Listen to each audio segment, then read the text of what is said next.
I was arranging tulips when my sister walked into my flower shop and told me she was sleeping with my husband. Not in those words, of course. Vanessa had always been more careful than that.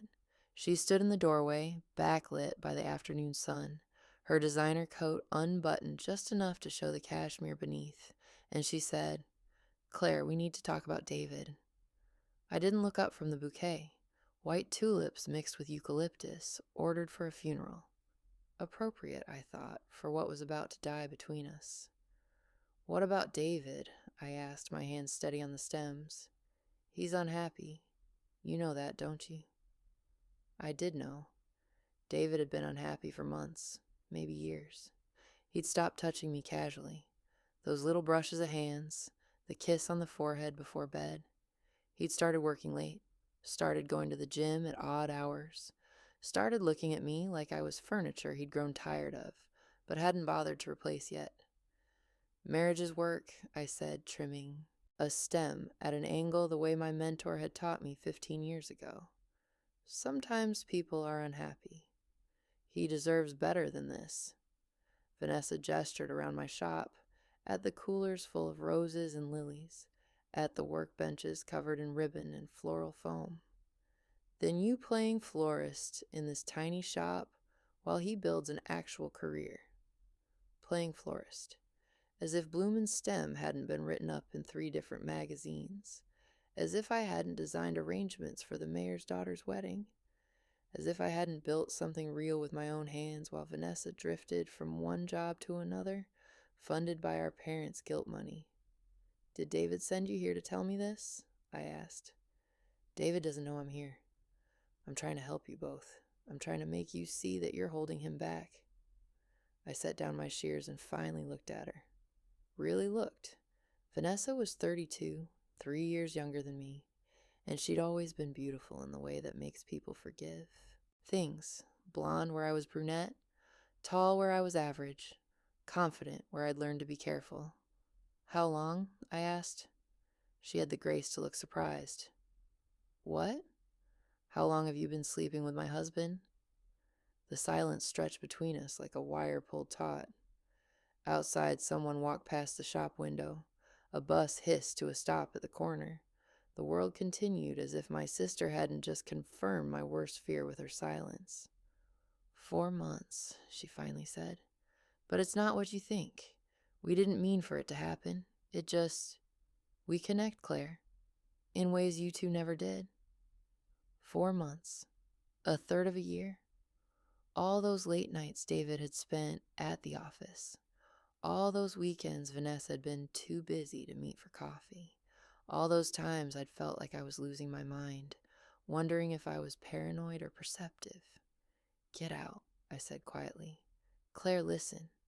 Get out of my shop." She left, finally, her expensive heels clicking against the hardwood floor I'd refinished myself.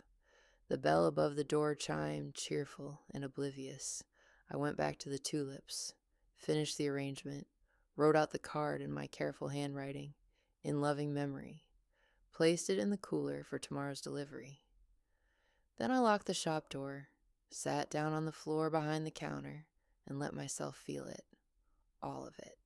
The betrayal, the humiliation, the rage that burned so hot it felt like ice in my veins.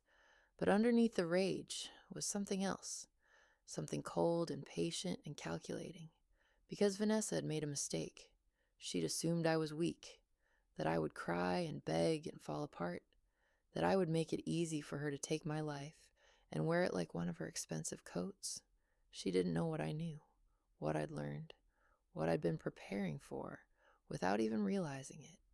She didn't know I'd been taking David's mother's antique jewelry to be appraised, not because I wanted to sell it, but because something hadn't felt right about David's sudden interest in it 3 months ago. About the way he'd asked if I minded storing it in our safe deposit box for security. She didn't know I'd found the business documents David had hidden in his office. The LLC he'd registered in both our names without telling me.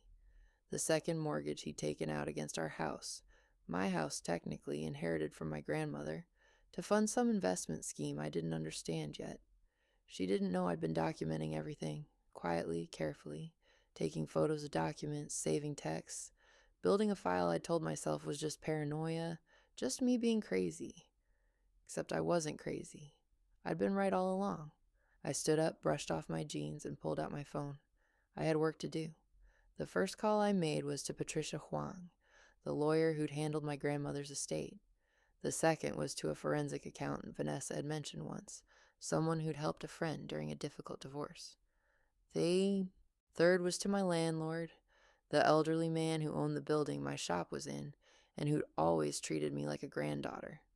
By the time David came home that night, I had 3 appointments scheduled and a plan forming in my mind like frost crystallizing on glass. "Hey," he said, dropping his briefcase by the door. "How was your day?" "Fine," I said from the kitchen, where I was making the pasta he liked, acting normal. "Yours?" "Long, really long." He loosened his tie, and I noticed the cologne he was wearing. Not the one I'd given him for Christmas. Something expensive. Something Vanessa would have chosen. "I saw Vanessa today," I said, stirring the sauce. He went very still. I could see it in his reflection in the window. "Yeah, how is she?" "She came by the shop. Wanted to talk about you, actually." "About me?" His voice was carefully casual. "She thinks you're unhappy, that I'm holding you back." I turned to face him, wooden spoon in hand. "Is that true, David? Are you unhappy?" This was the moment where he could have told me the truth, where he could have shown even a fragment of the man I'd married 6 years ago, the man who'd promised to love me through everything. Instead, he smiled. Across the kitchen, kissed my forehead like nothing was wrong. "Vanessa's always been dramatic. You know that." "I'm fine, Claire. We're fine." I smiled back. Served him pasta, sat across from him at the dinner table, and made small talk about his day while he lied to my face. And I felt nothing. No pain, no rage. Just that cold, patient calculation. I spent the next 2 weeks playing the role of oblivious wife. I was careful not to change anything about my routine. I still kissed David goodbye in the mornings, still texted him during the day, still pretended I didn't notice when he came home smelling like my sister's perfume. But I was working. Every spare moment I was working. Patricia confirmed what I'd suspected. The LLC David had registered was a shell company, and he'd been moving assets into it. Our joint savings account had been nearly emptied, transferred in careful increments that wouldn't trigger any alerts. The second mortgage on my house, my grandmother's house, was real, and David was the sole beneficiary if anything happened to me. The forensic accountant, Robert Chen, was even more helpful. He looked at the documents I'd photographed and whistled low. "Your husband is either very foolish or very desperate. He's been moving money around in ways that suggest he's trying to hide something significant." "Like what?" "I'd need to dig deeper to be sure, but based on what you've shown me, I'd guess he's either covering debts or preparing to hide assets before a divorce. Maybe both." Robert adjusted his glasses. "The concerning part is the mortgage, combined with the LLC and the asset transfers. It looks like he's trying to gain control of everything you own while minimizing what he'd owe you in a divorce settlement. My grandmother's house was worth $800,000. The jewelry was worth another $200,000. Together, it represented my entire financial security." "What happens if I file for divorce?" I asked. "With evidence of financial misconduct? You'd likely keep everything that's rightfully yours. The house, the jewelry, your business assets. He'd be entitled to almost nothing, especially if we can prove he was hiding assets with intent to defraud you. And if I don't file, if he files first, then he might claim the asset transfers were legitimate financial planning. He might argue that the house increased in value during your marriage, and he's entitled to half.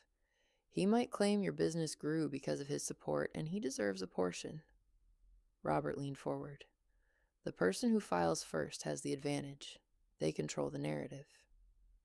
I thanked Robert, paid his retainer with money from an account David didn't know about, money from my flower shop that I'd been carefully saving for years, and started phase 2. I needed evidence of the affair. real evidence, not just suspicions and cologne and late nights. I hired a private investigator named Marcus Webb. He was professional, discreet, and expensive. I paid him with money from my secret account and told him exactly what I needed. Photos, videos, anything that proves they're having an affair. I need it documented, time-stamped, court-admissible. Marcus looked at me with something like pity. "Mrs. Chen, are you sure you want to see this? Sometimes knowing is worse than suspecting." "I'm sure." It took him 3 days. 3 days of David coming home and lying to me. 3 days of Vanessa texting me cheerful messages about family dinner on Sunday. 3 days of me smiling and nodding and playing my part. Then Marcus sent me the file. Photos of David and Vanessa at a hotel downtown. Time-stamped, dated, clear as daylight. Videos of them having dinner, holding hands, kissing in parking lots. Text messages Marcus had obtained legally through methods he assured me would hold up in court. The messages were worse than the photos. They talked about me, about how oblivious I was, how boring, how easy it would be to push me out. Vanessa called me the obstacle. David called me the current problem. There was a message from 2 weeks ago after Vanessa had come to my shop. She suspected nothing. I almost felt bad. Almost. And David's response, "Don't. She'll be fine. She's got her flowers. That's all she really cares about anyway." I read every message, looked at every photo, let myself feel the full weight of their betrayal. Then I closed the file, saved it to 3 different secure locations, and got back to work. Sunday dinner was at our parents' house like it had been every week for as long as I could remember. Mom made pot roast. Dad asked about work. Vanessa sat across from me, radiant and smiling, holding court with stories about her latest job prospect. David sat beside me, his hand occasionally resting on my knee in a performance of husbandly affection. "Claire, honey, you've been so quiet," Mom said, serving me more potatoes. "Are you feeling all right?" "I'm fine, Mom. Just tired. The shop's been busy." "Still doing that?" Vanessa asked, her tone making it clear what she thought of that. "Still doing that," I confirmed. "We just got contracted to do all the arrangements for the Riverside Hotel. It's going to double our revenue." Vanessa's smile tightened. "How nice." "David, you should convince her to try something more ambitious," Vanessa continued. "Claire's always been so talented, but she sells herself short. Don't you think she could do more?" David squeezed my knee. "Claire's happy with the shop. That's what matters." "Is it, though?" Vanessa pressed. "Is being happy enough? Shouldn't we all strive to be exceptional?" "Vanessa," Dad said warnly, "let your sister be." After dinner, I helped Mom with dishes while Vanessa and David sat in the living room with Dad, talking about something financial. I could hear David's voice, confident and smooth, explaining investment strategies to our father, who'd always been impressed by David's corporate success. "Your sister seems happy lately," Mom said, scrubbing a pot. "Does she?" "Very. I think she might have met someone." Mom smiled at me. "I hope she finds what you and David have. You two are so solid." I dried a plate carefully. "Mom, if someone betrayed you, would you want to know? Or would you rather not know and just be happy?" She stopped scrubbing, looked at me with sudden concern. "Claire, what's wrong?" "Nothing. I'm just thinking about a customer. She suspects her husband might be unfaithful." "Oh, that's awful." Mom's face creased with sympathy. "I'd want to know. Always better to know the truth, no matter how much it hurts. You can't heal from something you won't acknowledge." I hugged her then, suddenly and fiercely. She hugged me back, confused but loving. "I love you, Mom." "I love you too, sweetheart. Are you sure you're okay?" "I will be." The next morning, I met with Patricia Huang in her office downtown. She spread the documents across her conference table like evidence in a trial, which I supposed they would be soon enough. "This is substantial," she said, reviewing everything I'd brought. "The financial misconduct, the affair, the attempts to hide assets. We have a very strong case. What are my options? We file for divorce citing adultery and financial misconduct. We file an emergency motion to freeze all joint assets and prevent any further transfers. We seek full ownership of the house based on it being your inheritance and the mortgage being taken without your informed consent. We request the return of all jewelry and personal property, and we ask for attorney's fees based on his misconduct. Will he fight it? Probably, but he won't win. The evidence is overwhelming. Patricia looked at me carefully. Claire, I need to ask, what's your goal here? Do you want to punish him or do you want to move on? I want justice. I want what's mine. I want him to face consequences for what he's done. Even if it destroys him financially and professionally. I thought about the messages, about being called the obstacle and the current problem, about 4 months of lies and betrayal and planning behind my back. Yes, there's one more thing we should discuss, Patricia said. Your sister. She's been actively participating in this. The messages show she knew about the financial situation and was encouraging the deception. Technically, she could be considered an accomplice to fraud. Can we include her in the lawsuit? We can file a separate civil suit against her for intentional interference with your marriage and conspiracy to commit fraud. It's not common, but given the evidence, we'd have a case. I sat with that for a moment, suing my own sister. It felt nuclear. It felt like blowing up not just my marriage, but my entire family. But then I thought about Vanessa standing in my shop, telling me I wasn't good enough for David. I thought about her messages calling me pathetic. I thought about her helping David plot to take everything from me. Do it, I said. Are you absolutely sure? Once we start this, there's no going back. Your marriage is over. Your relationship with your sister is over. Your family will be torn apart. They tore it apart when they decided I was disposable. I'm just making sure everyone knows what happened. Patricia nodded slowly. All right then, let's begin. The first blow landed on Wednesday. I filed for divorce and served David at his office. I knew because his lawyer called Patricia within an hour, angry and aggressive. He's claiming he had no idea you were unhappy, Patricia told me that afternoon. His lawyer's pushing for mediation, suggesting we're being hasty. No mediation. That's what I told him. He's also been served with the emergency motion to freeze assets. He won't be able to access your joint accounts or transfer anything until the court rules. How did he react? According to his lawyer, he's devastated. Claims this is all a misunderstanding. Says if you just talk to him, you could work it out. I'm done talking. David came home that night. I'd changed the locks that afternoon. He stood on the porch, ringing the doorbell, calling my name. I opened the door but kept the chain on. You need to leave. Claire, please, let me explain. There's nothing to explain. I know about Vanessa. I know about the money. I know everything. His face went pale. It's not what you think. It's exactly what I think.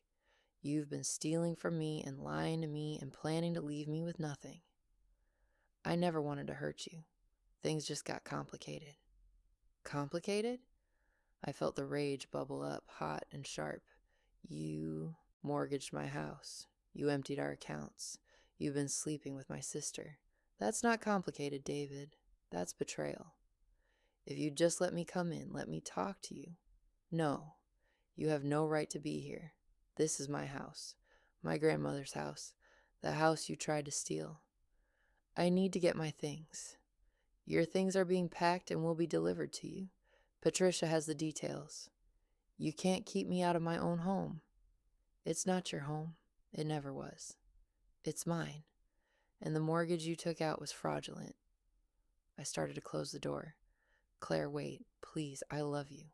We can fix this. I looked at him through the gap in the door. At this man I'd married, who I'd trusted, who I'd built a life with. You don't love me, David. You never did. You loved what I could give you. And now that I'm taking it back, you're panicking. That's not true. Go stay with Vanessa. I'm sure she'll comfort you.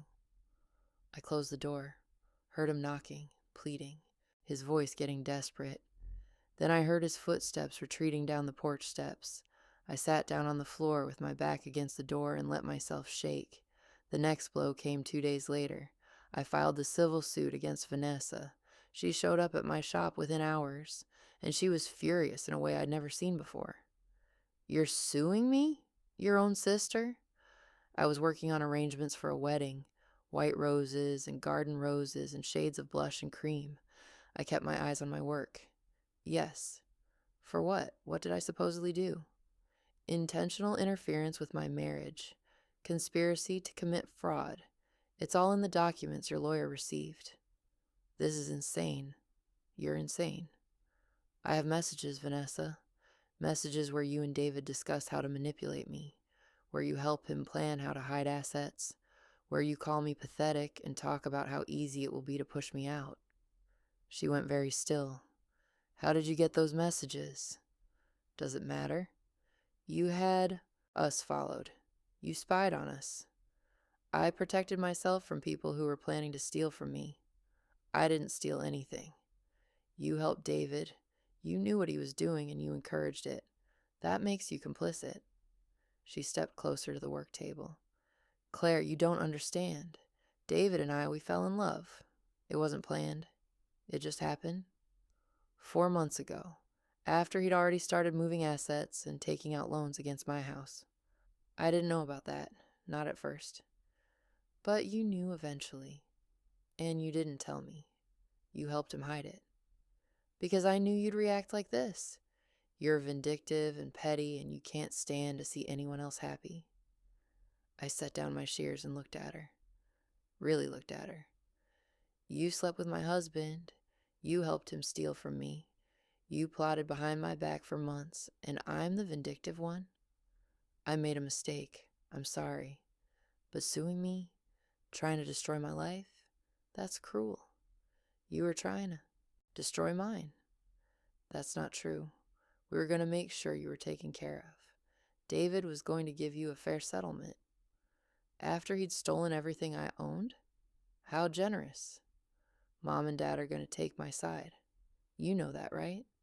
They're going to see this for what it is, you being bitter and jealous. Let 'em." She stared at me, and I saw the moment she realized I meant it, that I was willing to lose my parents, my sister, everything, rather than let this go unpunished. "You've changed," she said quietly. "No, you just never really knew me." She left without another word. The scandal moved through our social circle quickly. People talked. They always do. My phone buzzed with messages from friends and acquaintances, some supportive, some fishing for gossip, some telling me I was going too far. I ignored most of them. Focused on my work, focused on my case. The wedding arrangements were some of my best work. The bride cried when she saw them, said they were exactly what she dreamed of. That made me happy in a way nothing else did during those weeks. Creating beauty. Making someone's important day perfect. My business actually grew during this period. People who'd never heard of Bloom and Stem suddenly wanted arrangements from that florist who's standing up to her cheating husband. I was profiled in the local newspaper. A lifestyle blogger came to interview me. I was careful what I said publicly, didn't discuss the details of the case, just talked about my business, my passion for flowers, my belief that women shouldn't have to diminish themselves to make others comfortable. The article went viral. My phone started ringing with orders from across the city, but the cost was high. My parents called me to their house for a conversation I knew was coming. They sat me down in the living room, both looking exhausted. "Claire," Dad started, "we need to talk about what you're doing." "Okay. Your mother and I are very concerned. This legal situation with David and Vanessa, it's gotten out of control." "Has it?" Mom twisted her hands together. "Honey, I know you're hurt, but don't you think you're taking this too far? Suing your own sister? Making everything so public?" "I'm not the one who made it public. David filed his response to the divorce, and it got picked up by the legal community. Vanessa's lawyer gave a statement to the press. I have said almost nothing publicly." "But you're not stopping it either." Dad said. You could settle quietly, work this out privately. Instead, you're dragging everyone through the mud. I'm holding people accountable for what they did. At what cost? Mom's voice broke. Your sister is devastated. She's talking about leaving the city. David's career is being affected, and our family is being destroyed. David's career is being affected because he took out loans and mortgaged my property without full disclosure. Vanessa is devastated because she's facing consequences for her actions, and our family was destroyed the moment she decided to betray me. She made a mistake, Mom said. People make mistakes. Family forgives. Some mistakes are unforgivable. That's not true. With time and effort, Mom, she helped David plan to steal my inheritance. My grandmother's house, the house that was supposed to stay in our family. She knew what he was doing, and she helped him do it. We don't know that for sure. I have the messages. I've read them. She knew everything. The silence that followed was heavy. Finally, Dad spoke. What do you want from us, Claire? I want you to acknowledge what they did. I want you to stop asking me to pretend it didn't happen. I want you to stop prioritizing everyone else's comfort over my right to justice. We're not prioritizing anyone. We're trying to hold this family together. You can't hold together something that's already broken.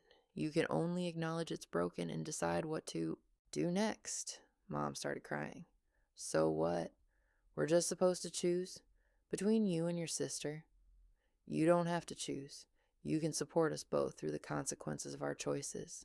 I chose to stand up for myself. Vanessa chose to betray me.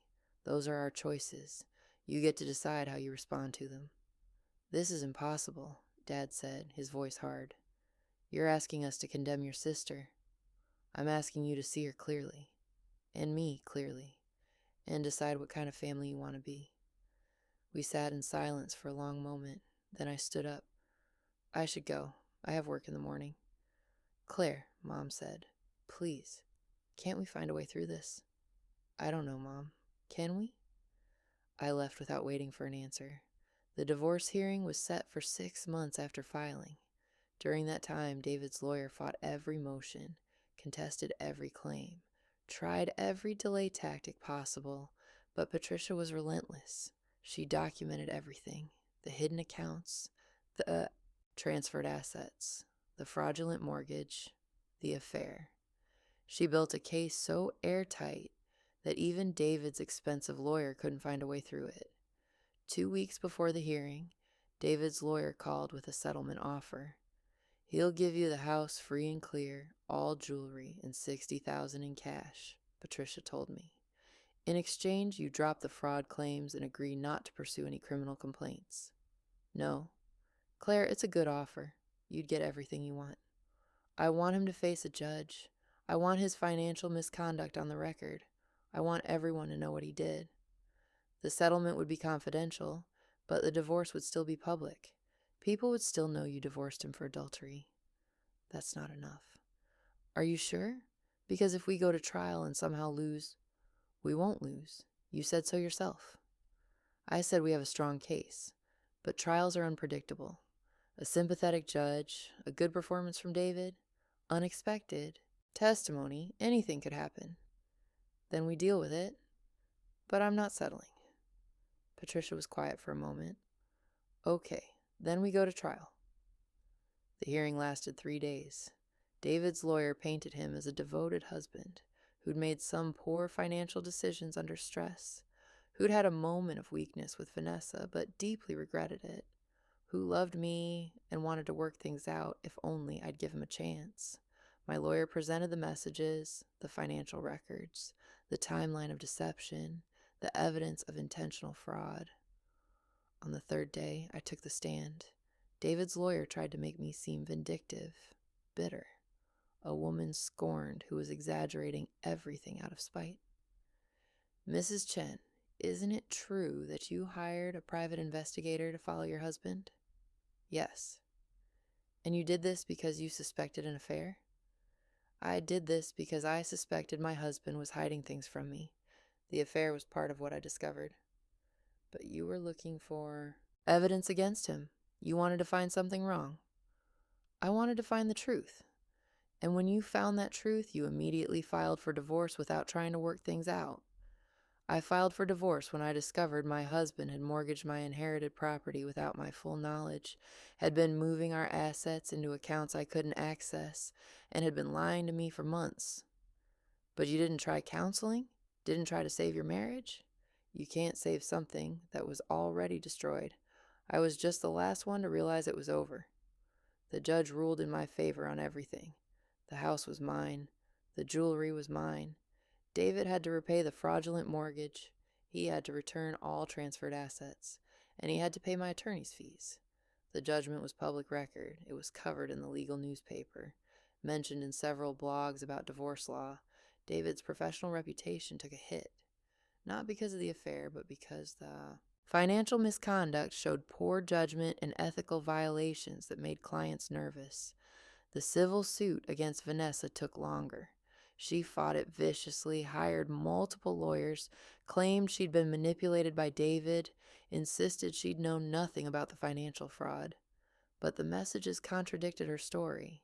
Messages where she discussed David's money problems, where she suggested ways he could secure assets, where she talked about me like I was an inconvenient obstacle to be removed. The case went to trial 8 months after I filed. Vanessa testified that she'd been in love, that she hadn't understood the legal implications of what David was doing, that she'd never intended to hurt me. I testified about the messages, about her coming to my shop to tell me I wasn't good enough for David, about the 4 months of lies while she smiled to my face and plotted behind my back. The jury found in my favor, awarded me $75,000 in damages.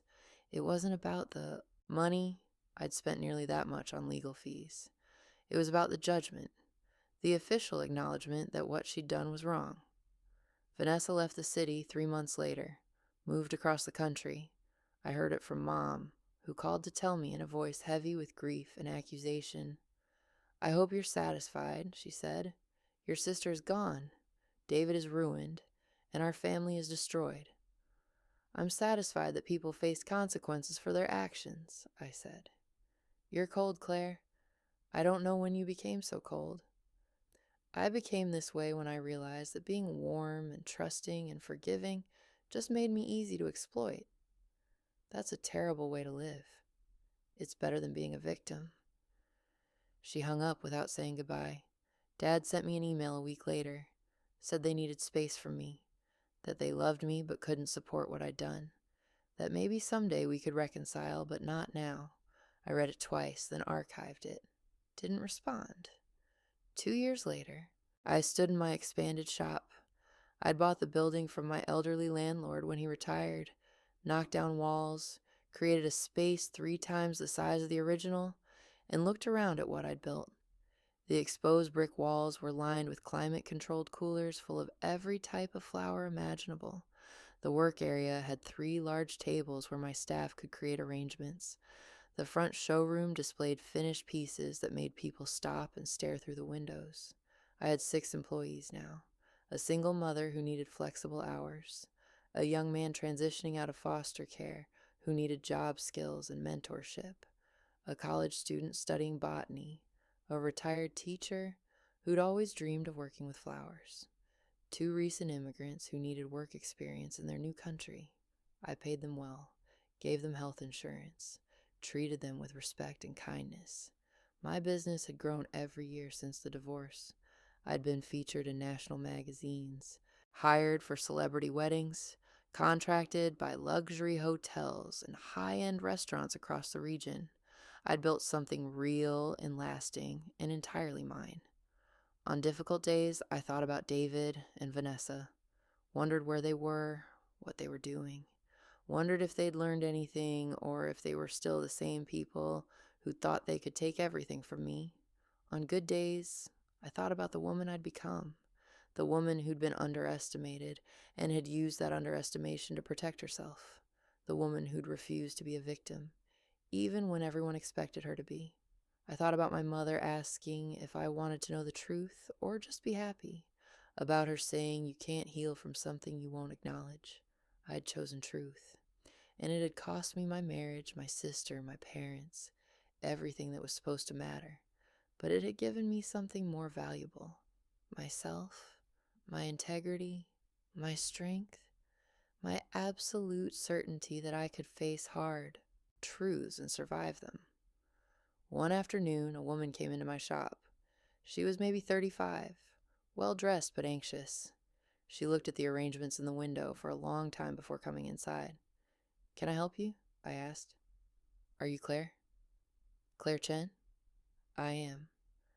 I read about your case, about what happened with your husband and your sister. My lawyer mentioned it when I asked about—" She trailed off, then started again. "I think my husband is hiding money, planning something. But he's being so kind, so attentive, and everyone tells me I'm paranoid." I set down my shears. "You're not paranoid. I don't know what to do. My family says I should trust him. My friends say I'm being suspicious for no reason. But something feels wrong." I remember that feeling. That instinct that something was broken even when everyone told me everything was fine. That voice in my head telling me to look closer, dig deeper, protect myself. "Trust that feeling," I said. "Get a lawyer. Forensic accountant if you can afford one. Document everything. Bank statements, property records, anything financial. Protect yourself because nobody else will do it for you." She started crying quietly. "I feel so guilty, like I'm betraying him by even thinking these things." "You can't betray someone who's already betraying you. You're not being disloyal. You're being smart." "Did it get better after everything you went through?" I looked around my shop, at the flowers and the business and the life I'd built from the ashes of my marriage, at the peace I'd found in truth, even when truth was painful. "Yes," I said. "It got better. Not immediately, not easily, but it got better." She bought a bouquet of white tulips, the same flowers I'd been arranging the day Vanessa walked into my shop and tried to take my life. After she left, I stood in the doorway and watched the street.